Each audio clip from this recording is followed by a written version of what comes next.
코로나가 시작되기 전, 지금으로부터 약 한 2년 전쯤이겠죠. 어느 날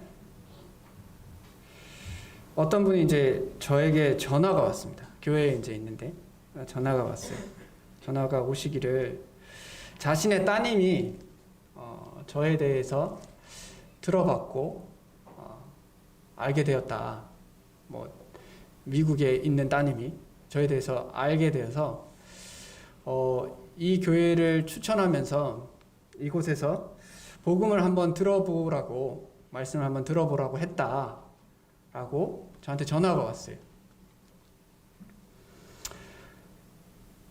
여러분들께서 사역자의 입장에서 그런 이야기를 듣는다면 어떤 마음이시겠습니까? 참 감사한 부분이다 라고 생각하겠죠.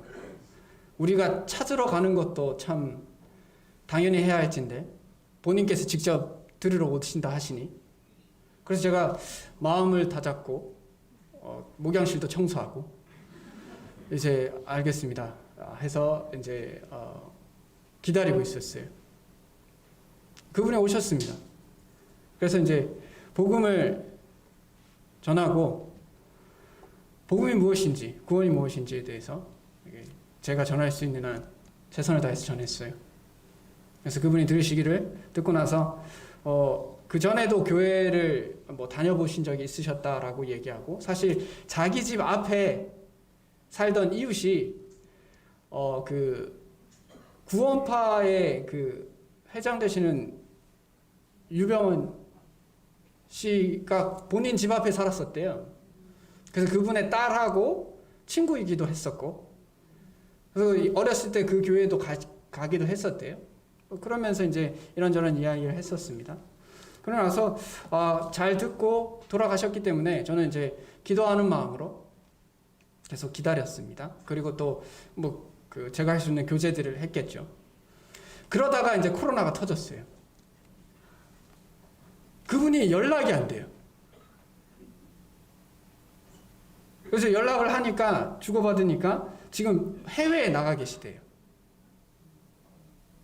그래서 어디에 계시나요? 그래서 그러니까 저기 제가 그 나라 이름이 생각이 나지 않는데 저 중동 쪽 근처에 있는 나라였어요.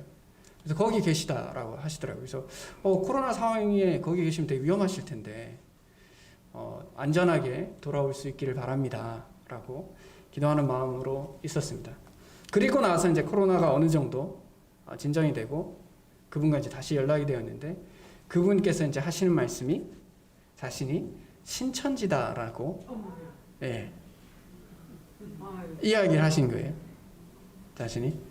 그때는 이제 신천지가 이미 대구에서 다 이제 많이 드러났었어요. 그래서 그분과 연락이 안 되는 그 시점이 사실 대구에서 신천지 확진자가 그 기하급수적으로 늘어갈 그 시점이었습니다.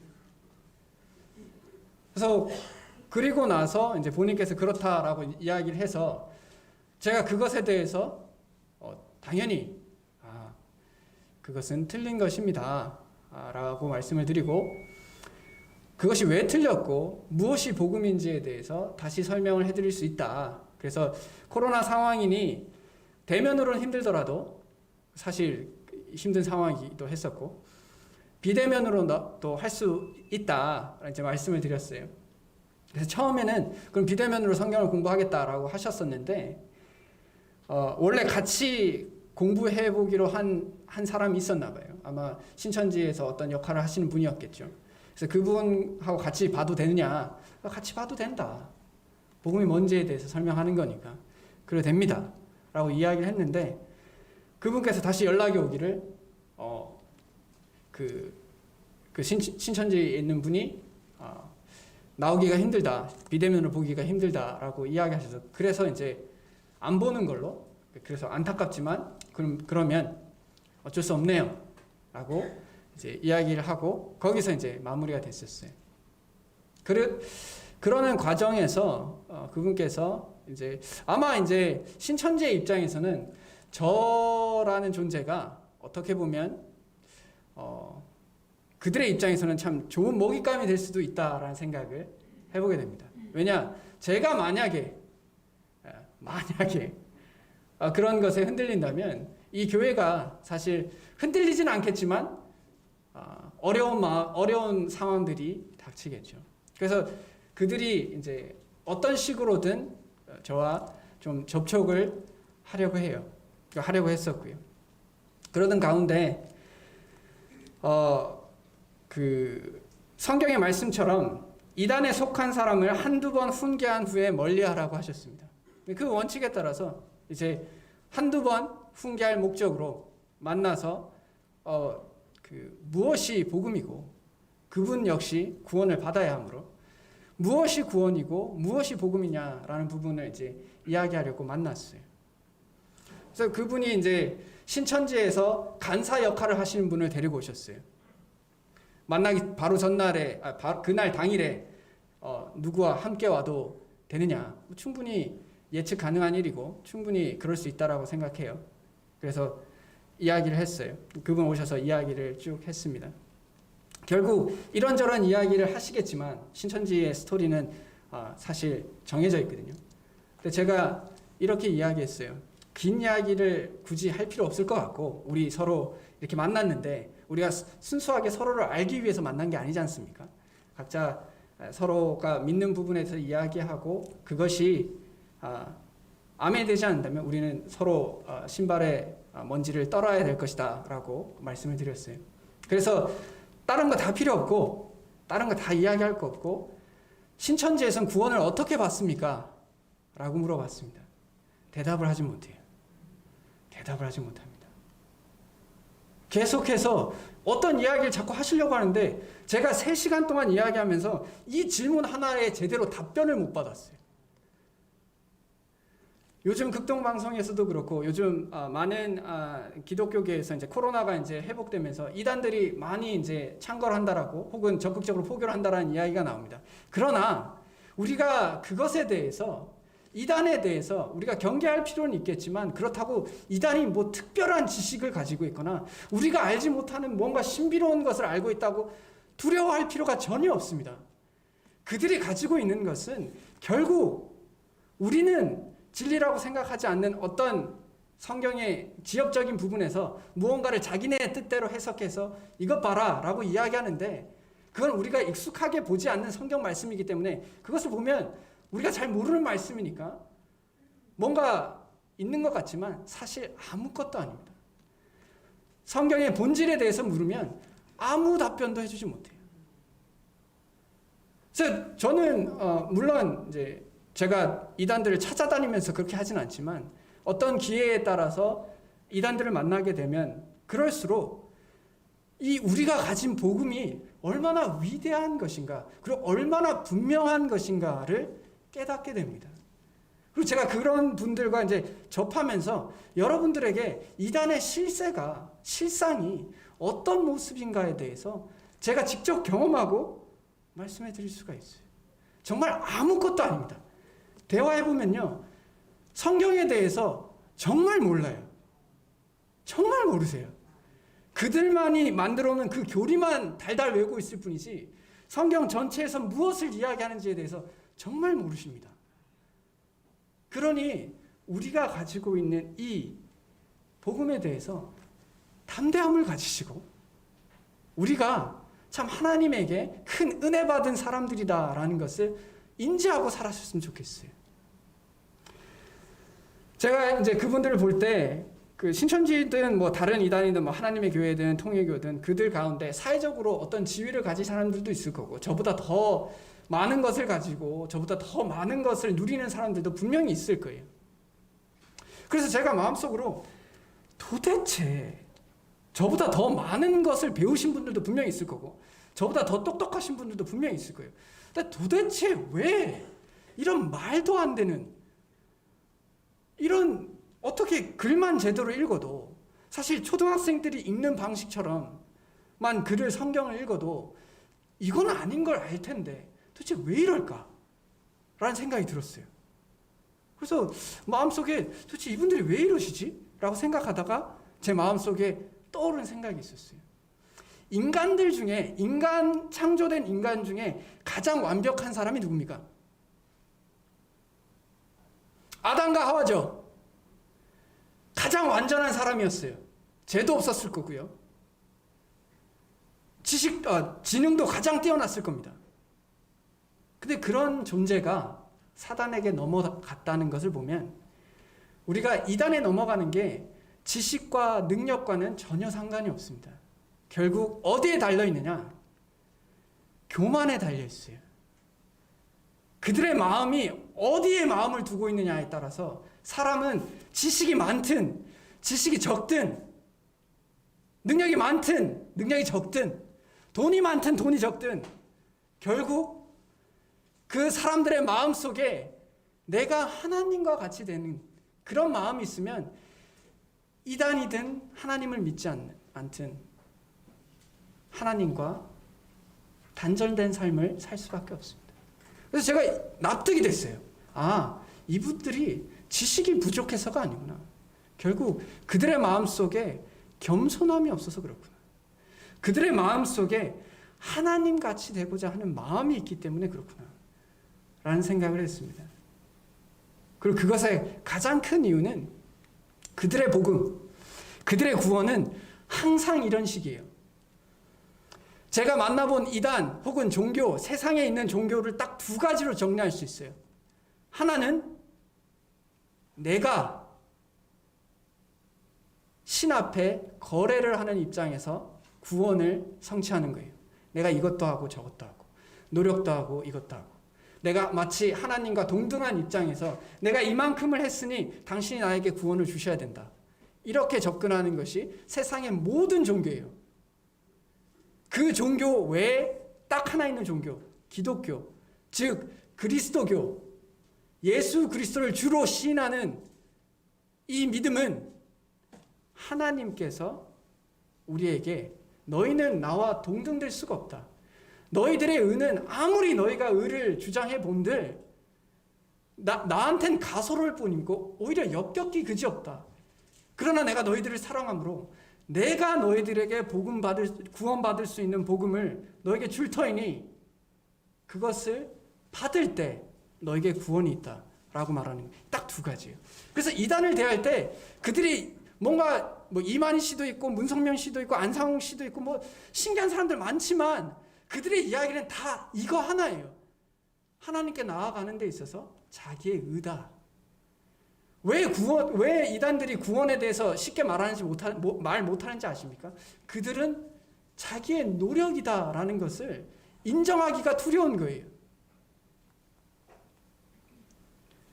전 고린도후서와 특히 갈라디아서가 이단을 대할 때 참으로 우리에게 필요한 말씀이다라고 생각하는데요. 고린도후서 11장 4절에 보면 만일 누가 가서 우리가 전파하지 아니한 다른 예수 그리고 너희가 받지 아니한 다른 영 그리고 너희가 받지 아니한 다른 복음 이 세 가지가 이단의 정의예요. 쉽게 말해서 이단은 다른 게 아닙니다. 다른 예수를 말하거나 다른 영을 말하거나 다른 복음에 대해서 언급하면 그건 아무리 좋은 얘기를 할지라도 성경에선 벗어나는 진리입니다. 성경에서 벗어나는 가르침이고 생각이에요. 그리고 그것을 사도 바울이 더 강력하게 이야기합니다. 갈라디아서 1장 7절과 8절에 다른 복음은 없나니 이런 다른 복음을 우리나 사도들이나 천사라도 이런 우리가 전한 복음 외에 다른 복음을 전하면 저주를 받을지어다. 이 말씀 앞에 어떤 이단도 고개를 들 수가 없어요. 그들이 이것저것 이야기하지만 사실 의미가 없어요. 우리가 1 더하기 1이 3이라는 이야기를 들었을 때 내가 1 더하기 1이 3이 어떻게 되는지 설명해 볼게. 굳이 왜 듣습니까? 당연히 틀린 답인 걸 아는데 다른 복음을 다 전하고 있어요. 저희가 이런 말씀을 드릴 때 이제 여러분들 마음속에 이런 생각이 들 거예요. 그래, 나는 신천지하고는 전혀 상관이 없고 이단이하고는 전혀 상관이 없고 나는 정말 참된 복음을 믿고 그 복음을 가지고 살아가고 있다. 그래서 이게 나와 무슨 상관이냐? 라고 생각하실 수 있어요. 그러나 사도들도 예수님의 제자들도 예수님을 믿었지만 공생의 가운데 계속 책망받습니다. 계속 혼나요. 왜냐? 그들이 믿는 그것이 그들이 생각하는 믿음이었어요. 제대로 이해하지 못하는 것들을 발견하게 됩니다. 특히 이 시대에 많은 이단들이 있을 때 우리 역시 우리는 알고 있는 우리의 복음에 대해서는 알고 있지만 그 복음의 삶에 대해서 그리고 이 복음을 가지고 우리가 어떻게 살아가는지에 대해서 잠시 잊을 때가 있어요. 그리고 헷갈릴 때가 있습니다. 우리는 생각할 때 이단과 하나님을 믿지 않는 사람들이 크게 다르다라고 생각해요. 그러나 사실 그렇지 않습니다. 하나님을 믿지 않는 사람과 이단은 사실 똑같아요. 삶의 태도만 다를 뿐입니다. 하나님을 믿지 않는 사람들은 소극적으로 하나님을 인정하지 않는 사람이고 그리고 자신이 하나님이다라는 걸 남들에게 전파하지 않지만 이단에 속한 사람들은 자신의 신들이 신이다라고 이제 다른 사람에 포교하는 수준 그 차이만 있을 뿐이지 사실 하나님을 인정하지 않는 것은 똑같습니다. 그럼 믿는 그리스도인들은 이단과 그걸 믿지 않는 사람과 다르게 오직 예수 그리스도를 통해서 하나님을 인정하고 그분 안에서 겸손하게 살아갑니다. 오늘 저희가 누가복음 계속 강해오는 누가복음 18장 15절에서 17절의 말씀을 통해서 우리에게 있어서 이 자신이 높아지는 그리고 교만이 판치는 요즘 이 세상에서 자기 자신이 하나님이다라고 말하는 것을 거리껴 하지 않는 이 시대에서 도대체 이 예수님께서 우리에게 말씀하신 이 말씀이 어떤 의미를 가지는지 다시 한번 깨닫고 복음을 믿은 자처럼 복음을 가진 자처럼 살아갈 수 있기를 원합니다. 누가복음 18장 15절에서 17절 말씀 제가 읽도록 하겠습니다. 사람들이 예수께서 만져주심을 바라고 자기 어린 아기를 데리고 오매 제자들이 보고 꾸짖거늘 예수께서 그 어린 아이들을 불러 가까이 하시고 이르시되 어린 아이들이 내게 오는 것을 용납하고 금하지 말라. 하나님의 나라가 이런 자의 것이니라. 내가 진실로 너희에게 이르노니 누구든지 하나님의 나라를 어린아이와 같이 받아들이지 않는 자는 결단코 거기 들어가지 못하리라 하시니라. 자, 이 말씀의 17절 보세요. 이게 얼마나 무서운 말이에요. 얼마나 확정적인 말입니까? 하나님의 나라를 어린아이와 같이 받아들이지 않는 자는 결단코 거기 들어갈 수 없대요. 그럼 여러분들 우리가 구원을 받을 때 복음을 듣고 구원 받을 때 이 이야기 자주 들으시던가요? 여러분들 복음 전하시는 분들 여러분들 어린아이처럼 하나님의 나라를 받지 않으면 결코 천국에 못 들어가요. 이런 얘기 종종 들으시나요? 잘 안 듣죠.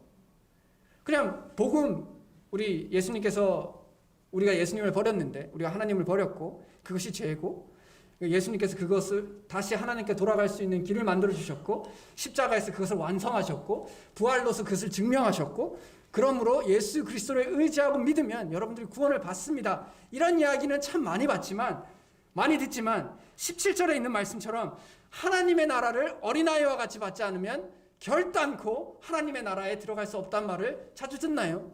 아니라고 생각해요. 왜냐? 이것은 다른 이제 복음의 내용을 전달하는 것은 분명하고 쉽습니다. 이게 뭔지에 대해서 우리가 알 수 있어요. 그래서 그걸 인정하는 것 자체는 그렇게 어렵지 않습니다. 그러나 이 말씀을 보면 어린아이와 같이 하나님의 나라를 받아들인다는 것이 과연 무엇인가? 우리 이것을 알아야 합니다. 왜냐? 예수님께서 직접 너희가 이렇게 하지 않으면 결코 하나님의 나라에 들어갈 수가 없어. 그럼 우리가 복음에 대해서 착각하고 있는 것 혹은 우리가 나의 구원에 대해서 착각하고 있는 것이 있을 수 있어요. 이 말씀을 통해서 우리가 믿고 있는 그 복음을 분명히 더 알았으면 좋겠습니다. 다른 복음 전하는 거 아니에요. 더 밝히 드러난 복음에 대해서 말씀드리고 싶은 겁니다. 15절에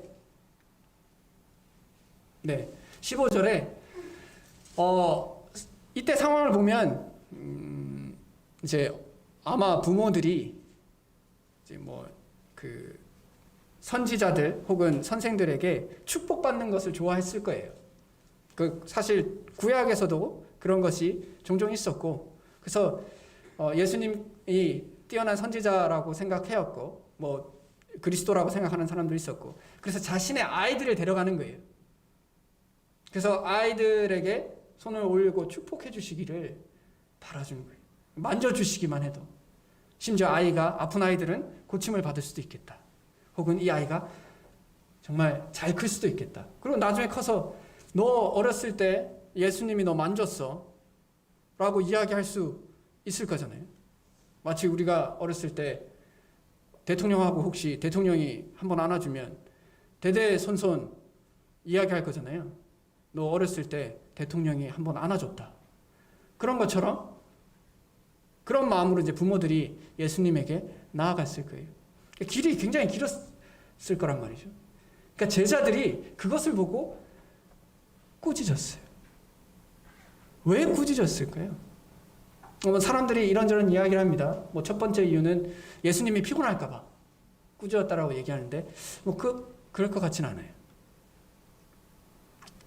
그들의 마음속에 이때당 지금이야 어린아기 하면 되게 귀엽고 되게 소중하고 우리가 아이들 보호해야 되고 우리의 미래다 이렇게 생각하잖아요. 그때 당시에는 가족 구성원 중에 가장 밑바닥에 있는 존재가 어린아이였어요. 사회에 아무런 도움이 되지 않아요. 그리고 우리 사회도 그게 그렇게 우리가 어린아이라고 받들던 혹은 되게 소중하게 여기던 시대가 그렇게 오래되지 않았습니다. 1920년대에 우리가 아이들을 부를 때 애새끼라고 불렀어요.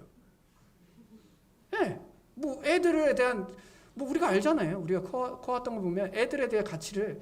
그래서 원래 어린이라는 단어가 우리나라 말에 없었어요. 근데 방정환 선생님께서 어린이, 그러니까 어리신이 이거를 이제 우리말로 바꿔서 어린이라는 말을 만들어낸 거예요. 애들이 너무 이제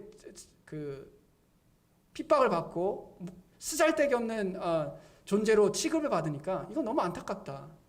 그래서 아이들을 부를 때 그렇게 함부로 부르지 말고 어리신이 이렇게 부르자라고 해서 어린이라는 말을 만들었어요. 그러니 이 제자들이 자기들은 이제 큰 일을 할 사람들이고 이제 이 어린아이들은 이렇게 큰 일을 해야 되는데 이 어린아이들이 우리의 일들을 방해하는 거예요. 그러니까 자꾸 가야 되는데 막고 있는 거예요. 그래서 마음속에 책망하는 거예요. 야, 이제 그만 데려와. 애들 쓰잘데기 없는 애들 왜 자꾸 데려와? 이런 마음인 것으로 추측이 됩니다. 이것을 예수님께서 책망하세요. 이렇게 얘기합니다. 어린아이들 불러 가까이 하고 이르시되 어린아이들이 내게 오는 것을 용납하고 금하지 말라. 하나님의 나라가 이런 자의 것이다 라고 얘기합니다. 그들에게 제자들에게서는 충격이었어요. 그때 사회에서는 이 어린아이는 정말 무가치한 존재였어요. 도움이 안 돼요. 이제 어느 정도 나이가 커서 노동력이 있는 친구들이야 그래도 좀 의미가 있었지만 여기서 말하는 아이들은 정말 갓난아기예요. 원어적으로 보면 갓난아이에 대한 이야기예요. 이런 아이들은 정말 아무 가치가 없었어요. 예수님께서 하나님의 나라가 이런 자의 것이다 라고 이야기했어요. 제자들은 충격을 받았겠죠. 그리고 하시는 말이 이 말씀이었죠. 누구든지 하나님의 나라를 어린아이와 같이 받아들이지 않는 자는 결코 거기 들어갈 수 없다. 구원받을 수 없다는 얘기예요. 쉽게 말했어요. 그럼 도대체 어린아이와 같이 받는 것, 그리고 어린아이를 예수님께서 뭐라고 이야기하고 계신 걸까요? 도대체 어린아이를 뭐에 빗대서 이야기하고 계신 걸까요? 어린아이의 특성 중에 뭐가 구원받는데 반드시 필요한 것이다 라고 생각하셨을까요? 성경에 보면 어린아이를 평가하는 방식이 부정적인 사람이 있고 긍정적인 상황이 있어요. 특히 이제 사도 바울은 어린아이를 좀 부정적으로 평가해요. 그래서 성숙하지 못한 그리스도인들에 대해서 이야기할 때 아이와 같다라고 이야기합니다. 그래서 어린아이가 좋은 것만 있지 않아요. 어린아이 안에 미성숙함, 이기적임 이런 것들이 숨어 있죠. 거기에 내포되어 있어요. 그러다 보니 사도 바울은 그것을 가지고 이제 가르칩니다. 너희가 어린아이 같이 행동하지 마라. 이제 장성해라. 아직도 어린아이 같이 그렇게 구냐? 아직도 우유를 먹냐? 이렇게 이야기하고 있는 거예요. 그런데 여기서 예수님은 이 어린아이가 가지고 있는 속성 중에 굉장히 필요한, 우리에게 반드시 있어야 한, 구원받을 때 반드시 있어야 하는 덕목을 이야기합니다. 그것을 똑같은 사건이지만 마태복음에서 이렇게 얘기해요. 마태복음 18장 4절에 그러므로 누구든지 이 어린아이와 같이 자기를 낮추는 사람이 천국에서 큰 자다라고 이야기합니다. 예수님께서 이야기하는 어린아이의 구원받는 가장 필요한 덕목은 겸손이에요. 겸손. 자기가 낮은 존재라는 것을 인정하고 부모에게 온전히 의존할 수밖에 없는 그런 연약한 존재라는 것을 깨닫고 그 부모에게 의존하는 것처럼 하나님께 의존할 수 있는 자가 구원받는다는 거예요. 우리가 그렇게 구원받는 거예요. 우리가 세상에 이런저런 이야기들이 있고 가르침들이 있어요. 더 노력해라. 더 높은 사람이 되라. 남들보다 더 많은 것을 이루라고 이야기하는 그 순간에 우리는 이거예요. 너희가 아무리 노력해도 하나님 앞에 절대 만족할 수 없다. 하나님이 그것으로 인해서 기쁨이 되지 않는다. 이제 너희가 그 사실을 제발 깨닫고 하나님께 의지하고 살아라. 너의 영혼마저도. 너의 영혼을 그분께 맡겨라. 네가 아무리 노력해도 안 되니 너의 영원한 삶을 그분께 맡기라는 거예요. 그럼 그분께 맡기면 그가 이루시고 그가 다 책임지시겠다는 거예요. 예수 그리스도를 통해서. 우리가 그렇게 구원받은 사람들이에요. 그럼 우리의 끝을, 우리의 밑바닥을 경험해 본 사람이야말로 우리가 참으로 보잘것없는 존재이고 참으로 초라한 존재라는 걸 깨닫습니다. 그리고 나서 겸손히 당신만이 나의 도움이시고 오직 당신만이 나를 사람답게 살 수 있게 해주십니다. 이걸 깨달아요. 그게 그리스도인들의 삶입니다. 세상의 모든 사람들이 교만하면 안 되지만 그리스도인들은 더더욱 교만하면 안 돼요. 왜냐? 우리는 그렇게 구원받은 사람들이거든요. 세상의 모든 종교가 교만을 추구한다면 우리는 반대의 길을 가는 사람들입니다. 세상의 모든 종교가 자기 중심적으로 바라봐요. 그러나 기독교는 하나님을 바라보는 사람들이에요. 그리스도인들은요. 그러니까 우리는 더더욱 겸손해야 합니다. 하나님이 우리를 위해서 존재하시는 게 아닙니다. 이 시대를 살아가는 많은 그리스도인들이 착각할 때가 있어요. 하나님이 나를 위해서 존재한다고 생각해요. 그런 삶을 살아갈 때 자신의 마음에 평안이 없습니다. 왜냐? 이 세상은 그렇게 구성되어 있지 않아요. 나를 중심으로 돌아가지 않습니다. 그런데 내 마음만 세상이 내 중심으로 돌아가지 라고 생각하면 계속 부딪혀요. 세상과. 계속 다른 사람과 부딪혀요. 그래서 계속 속상하고 계속 어려워요. 그러다가 하나님 원망하고 자신이 하나님의 말씀을 인정하고 따르지 않았는데 자신의 삶에 어떤 어려움들이 생기면 이거 하나님 탓이다. 이것은 겸손의 의미가 아닙니다. 우리가 구원받은 것의 의미가 아니에요. 우리가 구원받은 것은 내가 하나님을 위해서 존재하는 것을 깨닫는 거예요. 그분의 도움으로만 살아갈 수 있다는 걸 깨닫는 거예요. 그게 구원입니다. 그리고 구원받은 삶의 인생이다라고 생각해요.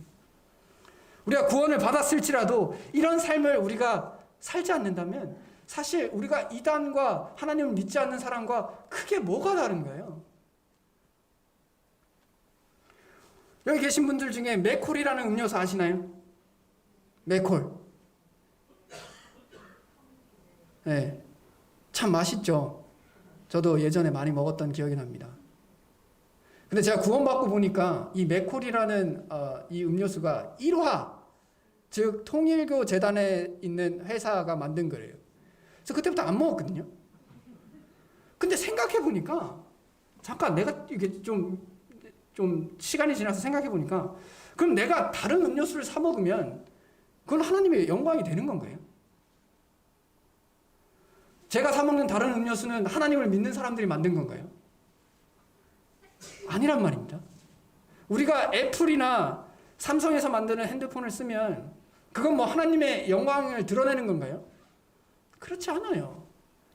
우리는 이단이 만든 거라서 그걸 하나 빼면서 우리는 이단과 달라. 그래서 나 이단에 도움이 전혀 안 되는 일을 하고 있으니까 오히려 이단에게 어려움이 되고 있으니까 난 지금 잘하고 있어. 그러나 우리의 삶의 중심이 내 자신이 되고 여전히 내 자신을 의지해 가고 여전히 나의 중심으로 세상을 보면 우리가 맥콜 안 사 먹어도 세상의 공중의 권세 잡은 자의 삶을 살아가는 겁니다. 우리 눈에 보이는 것만 추구하면서 이러면서 나는 괜찮다라고 생각하지 마십시오. 내 삶이 정말 하나님께 나보다 하나님이 더 중요하고 나보다 다른 사람들이 더 중요하다라는 생각이 들 때 그게 겸손인 거예요. 그리고 그것이 그리스도인답게 사는 겁니다. 복음은 복잡하지 않아요. 그냥 내가 할 수 없는 거 그분이 마련해 주셨으니 감사합니다. 그 사실을 인정하고 살아가는 겁니다. 제가 모치님 분 중에 한 분과 복음 교제를 하면서 뭐 성경에 있는 말씀들을 다 나눴지만 그래도 연세가 있으셔서 조금 더 쉽게 이제 복음을 전하기 위해서 고민을 하다가 이렇게 했어요. 하루에 일어나시면 하나님은 나의 주님이십니다. 라를 10번 묵상해 보십시오. 되뇌어 보십시오. 그렇게 한 주가 지났어요. 제가 여쭤봤어요. 그렇게 하셨어요. 근데 일어나자마자 그렇게 하셨다. 그리고 그러시면 이제 이것을 10번 하나님은 나의 주님이시다. 그거 10번 하시고 그 다음에 더 하실 것이 주님 덕분에 내가 천국 갑니다. 주님 덕분에 내가 천국 갑니다. 이거 일어나시면 10번 이야기 묵상하십시오. 그리고 나서 이제 제가 세 번째로 말씀드린 것이 그것에다가 이제 이 말을 한번 해보십시오. 주님, 그러면 오늘 제가 이제 뭘 할까요? 를 10번 말씀해 보십시오. 저는 사실 이게 구원이다라고 생각해요. 하나님이 나의 주님이시고요. 주님 덕분에 우리가 천국 가고요. 그러니 이제 제가 뭘 할까요? 나의 남은 인생에서 계속해서 나의 영광을 위해서 살까요? 아니면 하나님의 영광을 위해서 내 자신을 꺾어갈까요? 이게 복음이다라고 생각해요. 우리는 이단과 만났을 때 이렇게 단순하게 구원에 대해서 이야기할 수 있는 사람들입니다. 이건 엄청난 특권이에요. 엄청난 기쁨이다라고 생각합니다. 그러니 이단들이 막 이렇게 수가 늘어나고 이런 것들에 대해서 너무 그렇게 마음에 위축되지 마십시오. 어차피 하나님을 믿지 않는 사람들입니다. 하나님을 믿지 않는 사람은 여전히 지구상에 많이 있어요. 그냥 색깔만 바꾼 것뿐입니다. 우리의 믿음을 지켜가세요. 거짓된 것에 대해서 마음을 쏟기보다 내가 지금 가지고 있는 것이 무엇인지에 대해서 제대로 이해할 수 있기를 바랍니다. 이 어린아이와 같이 살아가는 모습을 볼 때 다윗이 이런 글을 썼습니다. 시편 131편에 여호와여, 내 마음이 교만하지 아니하고 내 눈이 오만하지 아니하며 내가 큰 일과 감당하지 못할 놀라운 일을 하려고 힘쓰지 아니하나이다. 이 말은 거짓 겸손을 이야기하는 게 아니에요. 하기 싫어서, 그냥 내가 능력이 안 돼서, 혹은 내가 부족해서, 혹은 내가 겸손해서 안 합니다, 이런 내용의 말이 아닙니다.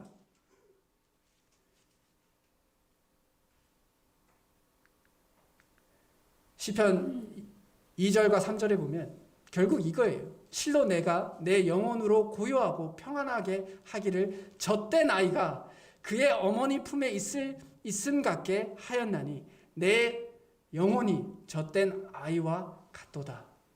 이스라엘아, 지금부터 영원까지 여호와를 바랄지어다 라는 이야기를 하고 있는 거예요. 많은 사람들이 자기가 감당할 수 없는 일들을 합니다. 즉 자신의 영혼의 구원이죠. 그것에 힘쓰고 혹은 자신의 영광이 드러나는 것에 대해서 막 에너지를 쏟아요. 그건 그리스도인의 삶이 아니다라고 생각합니다. 오로지 젖된 아이처럼 어머니 품에 있는 것처럼 하나님을 의지하고 내가 무엇을 위해 살아야 하는지 하나님의 눈으로 의지하고 하나님을 의존하고 살아가는 삶이다라고 생각합니다. 우리가 구원을 받았으므로 구원을 받은 자처럼 살 수 있었으면 좋겠습니다. 아직 갓난아이가 가장 행복할 때는 어머니의 품 안에서 가장 행복할 것입니다. 우리 역시 진정한 행복을 누리고 살길 원하신다면 여호와를 바라는 것이 정답입니다. 그 외에 다른 것은 터진 웅덩이에요. 아무리 파도 물이 고이지 않습니다. 계속 목마른 거예요. 우리가 구원받은 자들로서 하나님을 의지하고 겸손히 살아갈 수 있기를 원합니다. 다 같이 기도하겠습니다. 하나님 아버지, 은혜를 감사합니다. 참 우리가 구원받는데 하나님의 복음이 세상의 지식과 권력과 돈과 능력으로 결정되는 것이 아니라 오롯이 어린아이와 같이 자신의 연약함을 인정하고 부모를 의존할 수밖에 없는 그런 겸손한 마음인 것을 요구하실 때 참으로 감사합니다. 어린아이도 할 수 있는 것입니다. 그러므로 하나님, 저의 마음이 낮아지길 원하고 우리가 구원받은 자들처럼 겸손으로 구원받은 자들처럼 계속해서 겸손으로 살아갈 수 있기를 원합니다. 하나님께서 우리에게 험한 고난과 시련을 주시는 이유 중에 하나는 우리를 더욱더 겸손하게 만들기 위해서라는 것을 믿습니다. 그리고 우리를 겸손케 하시는 것이 우리에게 가장 좋은 것임을 또한 저희가 믿습니다. 그러므로 주님께서 저희를 낮추실 때 감사함으로 받게 하는 믿음을 주시고 우리의 시련 가운데 주님, 이제 제가 조금 더 주님을 의지합니다. 제가 주님께 영광 돌리는 것을 더 기뻐하는 자가 되기를 원합니다. 라고 고백할 수 있는 자들이 되게 하여 주시옵소서. 우리가 받은 모든 것들이 하나님의 은혜인 것을 기억하며 이 모든 것을 우리 주 예수 그리스도의 이름으로 감사드렸습니다. 아멘.